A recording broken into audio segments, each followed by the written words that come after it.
when Seymour's saying, from a point of respect, I think the most respectful language I've seen is how they've referred to it. It's a complete nonsense what he's talking about. It's not based on anything. Oh, it's a novel interpretation.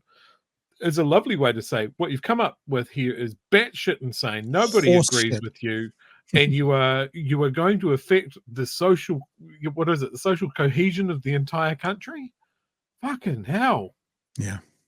Yeah, I don't think Yeah. he's wrong. Like we've talked all the way is like this will get people into the streets. I think it's really I think it's really important though, and we'll keep doing this here, is to remember this. No matter who's talking about it, whether it's Peters or Peters or Seymour or whatever, this lands at the feet of Luxon, because without Luxon opening the door and just being so power hungry that he would have to agree to everything. Remember what we've been saying this year, Moana, is if Luxon opens the door, whatever breaks, he owns.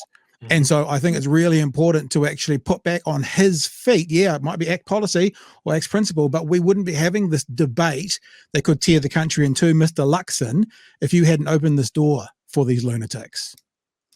Yeah, absolutely. And as part of the tribunal inquiry, they had to join, the connection from it being a policy that you can attribute to a political party, through to the coalition agreement, through to directions of the government, of cabinet. Yeah. So cabinet has authorised this.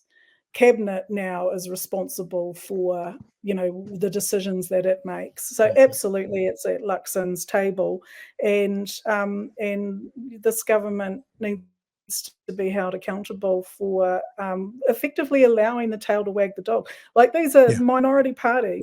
And they are just completely the upheaval and that this is creating. And it's not just this; it's the fast track bill. It's the the removal of the Section 7AA clause out of Oranga Tamariki. It's all sorts of things. It's every time you look at the news, or every time I look at the news, is just the next thing and the next thing and the next thing and the next thing and the next thing, it's scary because it is unbridled power, and the whole point of this so-called democracy that they want to wax lyrical that they somehow are the only ones trying to uphold, is that actually the way in which they are abusing their power is not based, in my view, on democratic principles, and I really think that they need to be held to account for that. Everybody, I think this country deserves better. I think there needs to be some kind of baseline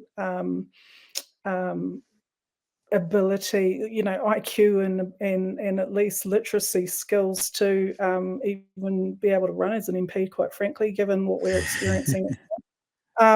Because like anyone that can read that his, that David Seymour's interpretation is just kind of whack.